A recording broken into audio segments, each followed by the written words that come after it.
如果在那种高密度住宅区哦，你看看你有没有办法，如果你台北来的哈或新竹来的，你再买中古哈，你看看有没有办法加一点预算，你去买到那个高楼层有景观的东西。反正对你来说，你又不是在买板桥，你又不是在买新庄，你买便宜了嘛。那在像美术馆这种地方哦，高楼层有景观，它会有额外的溢价哦，溢价的空间啊，这件事情绝对是确定的。其他区域我倒不知道有没有像美术馆这么表现的这么剧烈哦。那如果你在瞄准高雄的美术馆特区的话，高楼层有景观哈，这个条件哦，有机会的话你把它加上去，你在买的时候就是买比人家贵哦。那你一样，你在卖的时候一样是卖比人家贵。虽然我之前的影片在拍什么，你就是买那个最好的社区里头最烂的房子哦。这就是我说要下来看哦，跟那个房地产是非常在地的东西哈，所以呈现出来的现象就是说，啊，就因为我人在高雄啊，就因为我在美术馆那边生活啊，所以我就知道说，好，美术馆特区是不错是不错，但它住宅密度太高，如果有中古屋哈，它是高楼层有景观的话，哦，那不得了哦。那在整体美术馆的卖盘来说，它都是稀有物件哦。同样的预算，高雄竟然多买15坪，用5步来算出你买得起哪里。先说结论哦，你可以玩一下《天下》杂志的买房行不行哦，它可能会帮你找到答案。嗨，我是买房阿元，订阅买房阿元，我先祝你老了有房也有钱。我们在上一支影片聊了，想当高雄大学生的房东应该要买在哪里。那还没看的话，可以看一下。那今天我来跟你讨论哦，你买得起哪里？这次我们讲点轻松的，就分享一下《天下》杂志做的那个网站。那先说这个不是业配哦，就是我看到我觉得这很不错，这样哦，你可以去网上看。这个号称是5个步骤就可以算出你的买房落点，就很像以前填志愿那个落点分析嘛。哦，那买房现在也来个落点分析，网址我会放在资讯栏啊，你可以点进去玩玩看。那第一步是选择总价哦，选总价，那我就选1000到1500万哦啊，这就是首购族比较能负担的金额嘛。那再来是预计贷款多少年哦，一样新青安40年。那接下来就是预计每个月要花多少钱再还那个贷款，我选1个月4万哦。那接下来你想住屋龄多少的房子啊？这个就选屋龄下限是0年哦，就预售哦。那上限的话是屋龄30年哦。它也有到那个40年以上啊，随便你就看你喜欢什么你就选。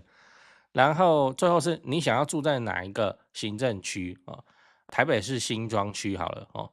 好，那最后会跑出一个画面是恭喜你买得起的梦想情房哦，然后会秀出我能够买、能够去负担的房子的条件。那照顾一下 Podcast 的听众，我念一下哦。那以我刚刚念的这些条件来说哈，我可以买到坪数29.65平，每坪单价43.28万，房屋的总价1280万，房屋的屋龄25年哦，然后它是住宅大楼跟华夏就有电梯。每个月还款的金额是3.06万，那自备款要384万。OK， 好，然后往下滑会看到一个长条图，会标记出适合你标准的物件，大概的占比有多少这样。那接下来这张我就觉得蛮有意思，它就列出了全台各生活圈有哪几间房子是你买得起的。哦，那以我刚才设定的条件我买得起全台22.1%的房子这样。那然后再往下就是符合预算的地区，像我现在的画面跑的是台北市大安区，约占该区的3.2%，台北市中正区约占该区的7.6%，这样怎么可能买得到那我们也来看一下它的研究方法，才知道准不准哦。那它的来源是内政部的实价登录，那计算的是2022年第三季到2024年的第三季的实价登录资料。好，那这个资料就是有准确性至少它是政府公部门确定的东西。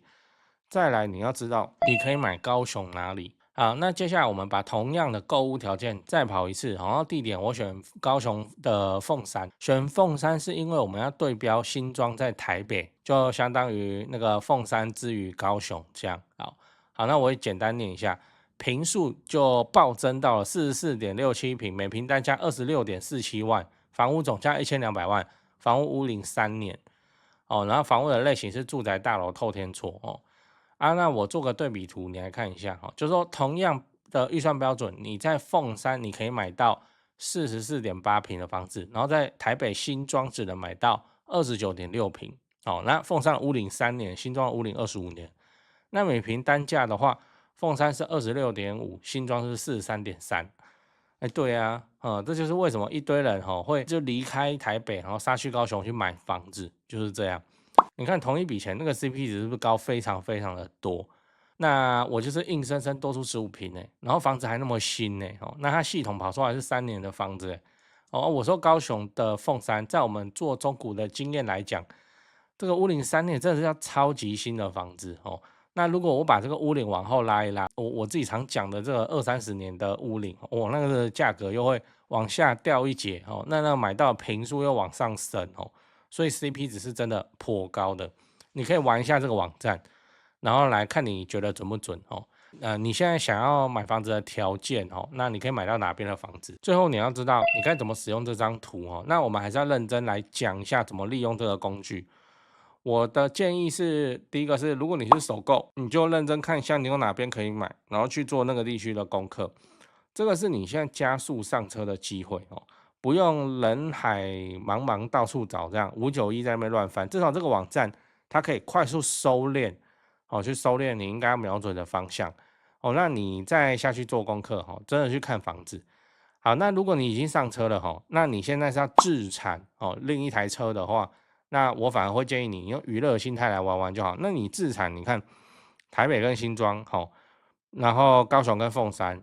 差那么多，所以为什么高雄的房子有一大堆台北人或是那个新竹人就竹科他们跑下来买的原因也在这边。他们在台北他们在新竹，他们要忍受天价新房子都是天价，自己在住的都是中古屋，可能新竹好一点但是台北新北大概都是这样。可是，一到高雄摇身一变3年屋龄这真的是对我们在台北来的哇，这怎么会有那么新的房子这样？然后对于那个中部南部的朋友来说，这很正常我都要买房子，我就是要买新房子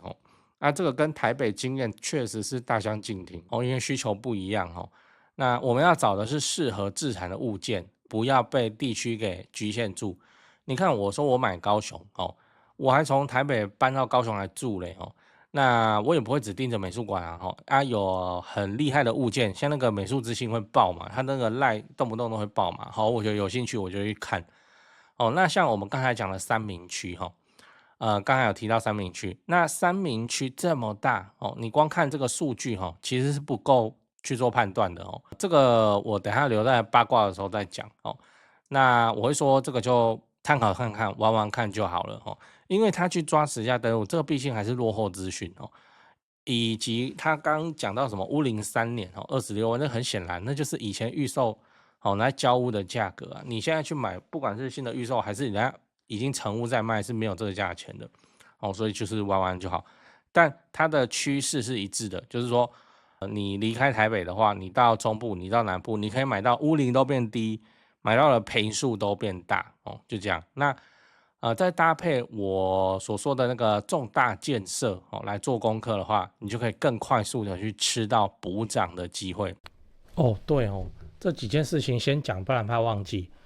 就现在不是房地产吹冷风嘛这已经是事实了。那我自己的观察是这样跟你分享一下。先说台北台北市、新北市。那台北目前依然持续在成交那成交的行情没有特别的高，也没有特别的低，就行情这样。只是说现在的买方分布已经变成说 50% 是自住换屋那 50% 是财富传承，投资客几乎都离开台北了。那我想这个也不赖嘛，就没有投资客在那边恶性炒作那前面讲到那个 50% 自住换屋，自住换屋很重要的考量就是小朋友的学区所以蛋黄依然非常坚挺那 50% 的财富传承那财富传承讲的就是就天龙人嘛有钱的天龙人。那通常都是怎样？长辈就是看生几个小孩，然后每个小孩一人帮他们买一间这样要给小孩的这种属性。所以他那个也没有要投资，也没有要炒作啦，就是保值就好财富传承那你有钱，你要放在全台湾最顶尖的房地产市场来自住换屋或是财富传承都可以只是说现在成交在4500万以上，已经是目前的常态哦。我居然还有观众哦，去买超过1亿的大安区房子，然后他们说我台北前辈的团队服务是非常的顶级啊，他们的家族很满意这样。对，所以你要看那些财富传承用的房子或者好学区的房子哦，你就加我前辈的 line， 小老鼠拜台北，小老鼠买台北这样。加了你就看到他的大头贴，那个是助理在顾的，那他们会不定期的 po 这些房子给你参考。OK 啊，那讲完台北讲高雄，高雄的情况是也一样市场降温那之前的乱买乱出价族群就不见了，我认为这样很好，因为这样子我们就可以专心瞄准重大建设，就比较不会有那外行乱出高价的乱，你知道。那自从我拍了会员影片我会员影片不是都会拍重大建设嘛？那陆陆续续我拍了高雄的重大建设有，楠梓台积电到凹子底3大开发案、富邦凹子底 BOT 案，到71期4地重划、新高雄火车站，到亚洲新湾区你们观众很奇怪我拍一个重大建设，你们就跟着买一个重大建设附近。高雄我是很有信心没想到说，这个观众好像比我还有信心买的比我还贵，买的比我还多，真是蛮夸张那看好高雄，你瞄准重大建设，就找我推荐的台湾房屋美术之星店那在高雄你要卖还是要买那你就给他们一条龙就好了，就跟我一样，我过去10几年都是他们处理的，这是真的那我付的中介费这样子加起来早就超过7位数。那你看我还是愿意推荐他们，就是真的很没问题嘛，很专业，很 OK。他们的 line 是小老鼠 go go go go go， 小老鼠5个 go。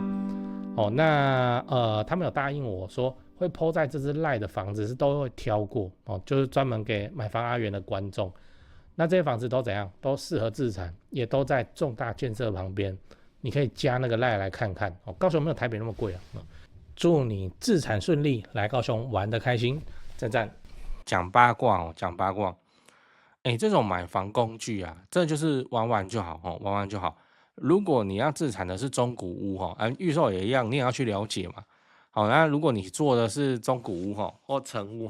真的要去看过。为什么？因为像我们刚刚一选行政区那凤山凤山那么大呢，开玩笑然后凤山自己都有比较好的区，比较不好的区，可是在统计上它就会直接被抓来然后一起除下去这样。我要表达的是它会失真那比方说我们高雄高雄市区里头，你看得到爱河景观跟看不到爱河景观，那个价差就差很多对啊。可是以行政区一起来除，它就会被淹没、被稀释在里面你看他说的是平均，平均的意思就是有高有低，所以像我刚刚所讲的高楼层有景观的东西，它就会超级的高。然后那个低楼层面中庭屋龄又高的它就可能会超级的低。即使是现在以高雄市正市区捷运附近的公寓都还有1坪15万公寓5楼15万呢。对啊，居住正义就还有确实只是那个屋况这不适合人类居住。这个就是我说为什么你还是要去现场去看的原因，就是这样，就是你不要太依赖这些线上工具中古屋它每一个案件都是个案1坪15万的5楼公寓我怎么那么便宜？我们去看看其实它以前更便宜更夸张。那你去看嘛。我要表达的事情是，反正你不是说这个线上工具看一看，然后满怀希望然后你就觉得就应该是长这样，没有，那个落差会差很大的。我举个例子像美术馆高雄美术馆高雄美术馆大概是现在你随便路上拦个高雄人，问他说高雄自住的话，你会希望买哪一区？那大概啦10个8、9个都会讲美术馆，这是真的不是我在唬烂你自己去看一些那个访谈节目，问他说高雄如果你有钱的话，你想买哪里美术馆？然后他连问了2个来宾，是脱口而出都不用想的就说美术馆。即使是整个美术馆价差还是很大，真的很大先不讨论豪宅豪宅线以上那个东西我们都不讨论那我们就讨论豪宅线以下。美术馆是这样因为我自己现在住这边嘛，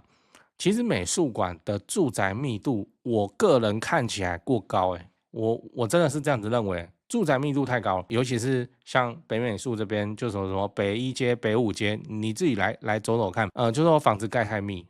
那会变成说有大量的房子其实根本没有景观，就说你家阳台看出去，不是说你社区的中庭，而是说就隔一个很窄的街道，然后就直接看到对面的社区或者干嘛，就这样哦。很好的案子也是，那住宅的密度真的很高，我个人认为有点过高了。那如果再重新规划一次哦，我相信高雄市政府它不会是这样子去规划，它会规划的比较稀疏一点。好，那住宅密度很高的情况之下，就会衍生这种东西就会被放大。比方说，如果你在美术馆特区里头还能够有高楼层有景观的话，那你的价值会再被更叠上去一层。这个在统计然后平均里头你都看不太出来啊？为什么？因为高楼层有景观啊，那这种东西就没有行情这都有行无市，就是那个退休然后老人虎视眈眈，他可能就来等说美术馆高楼层有景观就来慢慢等个2年3年，他也在等脱离行情的东西。那美术馆也有那种，就我刚刚讲的它可能就没有景观，根本不叫景观，它只是房子在美术馆里头，好，这样也行那它的那个价差其实会很大具体的表现是以现在2025年这个时间比较好的案子比方说建商比较好不然就它建商也蛮普通，可是它高楼层有景观大概都直接爬过40那剩下还有人在37、38那边传35、36那边传这个就是我说的住宅密度高，然后它没有什么亮点的房子好一点的建商已经即使是20年中古，应该也都快摸到50，这个落差就出来了。好，没什么我就是讲美术馆的高密度住宅的八卦，不用太担心为什么？你看还不是整体涨起来以美术馆最特别的案子最特别的案子叫宾果家族宾果家它社区也大房型户数也多所以它很具有代表性那个大环境在涨，它才会涨可以这样子讲你看它还不是整个涨起来记得在3年前宾果家族我还看过23、24的嘞，那你看现在是那个591上开价都应该也都超过35了就这样，它等于是进入美术馆最低的门票那这种房子它也都在涨，你说它哪里有景观那个东六街哪来的景观它也大部分的户型都是看自己的中庭所以我会说，如果在那种高密度住宅区你看看你有没有办法，如果你台北来的或新竹来的，你再买中古你看看有没有办法加一点预算，你去买到那个高楼层有景观的东西。反正对你来说，你又不是在买板桥，你又不是在买新庄，你买便宜了嘛。那在像美术馆这种地方高楼层有景观，它会有额外的溢价溢价的空间这件事情绝对是确定的。其他区域我倒不知道有没有像美术馆这么表现的这么剧烈那如果你在瞄准高雄的美术馆特区的话，高楼层有景观这个条件有机会的话，你把它加上去，你在买的时候就是买比人家贵那你一样，你在卖的时候一样是卖比人家贵。虽然我之前的影片在拍什么，你就是买那个最好的社区里头最烂的房子这就是我说要下来看